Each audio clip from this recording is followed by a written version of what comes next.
Hello and good morning all of you. 2 minute news analysis by Alpha is academy में आप सभी का स्वागत है। And today will see point made by the Reserve Bank of India that the economy will take another 13 years or it will take till 2035 to overcome Covid losses. जो Covid के चक्कर में जो इकोनॉमी को लॉस हुआ है उसको अब हमें 13 साल और लगेंगे कवर करने में, वहाँ तक पहुँचने में। ऐसा क्यों है, आइए देखते हैं। Because of the huge losses, बहुत ज़्यादा लॉस हुआ है इकोनॉमी को, जो कि 2020-21 के लिए 19.1 लाख करोड़ है, 2021-22 के लिए 17.1 लाख करोड़ है, 22-23 के लिए 16.4 लाख करोड़ है। फ्रेश कोविड वेव इंडिया में भी अभी हिट हो रही है in fact, and China, south Korea और सेवरल पार्ट्स ऑफ यूरोप में तो चल ही रही है। और ऑफ कोर्स सोने पे सुहागा, दैट इज़ यूक्रेन क्राइसिस। आपका रशिया यूक्रेन कॉन्फ्लिक्ट से क्या हुआ है कि ग्लोबल कमोडिटी प्राइसेस इंक्रीज़ हुए हैं, ग्लोबल सप्लाई चेन का डिस्ट्रप्शन है, बहुत सारी चीज़ें नहीं आ पा रही हैं, ग्लोबली क्रॉस नहीं हो पा रही हैं। जो यूक्रेन और रशिया से सप्लाई आती थी चीज़ों की, वो नहीं आ पा रही है, उसमें डिले है। और जब वो डिले है तो चीज़ें क्या है, महंगी होती जा रही हैं। इसी को ही सप्लाई चेन डिस्ट्रप्शन बोलते हैं। तो सप्लाई चेन डिस्ट्रप्शन में यही होता है कि सप्लाई का कॉन्स्टेंट होता है और लॉन्गर डिलीवरी टाइम लगता है, जिसकी वजह से शिपिंग कॉस्ट और कमोडिटी का जो प्राइस है वो इंक्रीज़ हो जाता है, जो कि अल्टीमेटली इन्फ्लेशन में कन्वर्ट करता है। तो how we can overcome this challenge, तो उसके लिए हमें 7 व्हील्स ऑफ इकोनॉमिक प्रोग्रेस है, उस पर ध्यान देना होगा।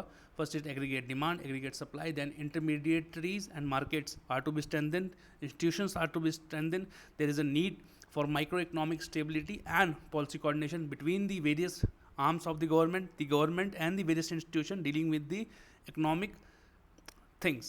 Then there is an urgent need for structural change and stability and productivity and technological progress तो चाहिए ही चाहिए। In fact ये देखा जा रहा है कि जो इंडिया की स्टेडी ग्रोथ है वो लगभग 6.5 से 8.5% के बीच में होनी चाहिए। और उसके लिए ज़रूरी क्या है कि there is a timely rebalance of monetary and fiscal policy. Monetary policy कौन बनाता है? आपका आरबीआई बनाता है। फिजिकल पॉलिसीज़ गवर्नमेंट जो पॉलिसीज़ इकोनॉमी के लिए बनाती है उसको बोलते हैं लेमन टर्म्स में। बाकी तो it's a long topic and will cover some day soon. Price stability एक नेसेसरी कंडीशन है स्ट्रॉन्ग एंड सस्टेनेबल ग्रोथ के लिए। तो अगर कभी भी आप ग्रोथ करनी है ना लंबे समय के लिए, तो आपको जो इन्फ्लेशन है वो कंट्रोल में लाना होगा, प्राइस स्टेबिलिटी लानी होगी इकोनॉमी में, तब जाके चीज़ें में सुधार होगा।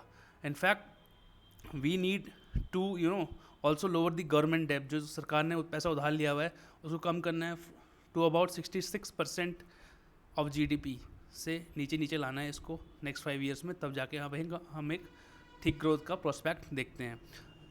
स्ट्रक्चरल रिफॉर्म्स क्या क्या हो सकते हैं? Enhancing access to litigation free low cost land, quality of labour मिलनी चाहिए। उसके लिए क्या ज़रूरी है कि जो एजुकेशन है, हेल्थ है, उस पर वर्क किया जाए और स्किल इंडिया जैसे मिशंस को और रोबस्ट एंड ज़्यादा से ज़्यादा रीच की जाए लोगों तक। Then scaling up R&D activities with an emphasis on innovation and technology, creating an enabling environment for startups and unicorns, and that is going good. In fact, in 2022, I was reading that already 81 unicorns have made it to the list, and that's a good news for India. Let's see how they perform, and rationalization of subsidies, of course, this has to go one day because ये लोगों को आलसी बनाती है। Then PSU bank should not be dependent on government for capitalisation. In fact PSU और banks क्या public sector banks भी नहीं होने चाहिए, और हल्के हल्के करके उसको कंसोलिडेट करके ग्रेटर प्राइवेटाइजेशन की ओर मूव करना चाहिए, ताकि एफिशिएंसी एंड प्रोफेशनलिज्म आ सके इन बैंक्स में, and they should perform better. In fact industrial revolution 4.0 and committed transition to a net zero emission target warrant a policy ecosystem that facilitates provision of adequate access to risk capital and a global environment for doing business। तो बहुत ज़रूरी है कि हम लोग हर चीज़ का ख्याल रखते हुए आगे बढ़ें, अपने इंडिकेटर सही करें, स्ट्रक्चरल रिफॉर्म्स लाएं, और जो इंडस्ट्रियल रेवोल्यूशन 4.0 आने वाला है या आ गया है उसका पूरा फ़ायदा उठाएं, और जो हमने नेट ज़ीरो एमिशन का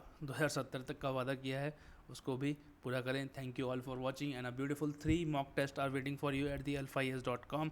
please go and register yourself there and just test yourself. Marks अच्छे हैं तो भी ठीक, ना आए तो भी ठीक, उदास मत होइएगा। That exam is just to test yourself. Thank you very much and we shall see you soon. Take care, keep healthy and keep smiling.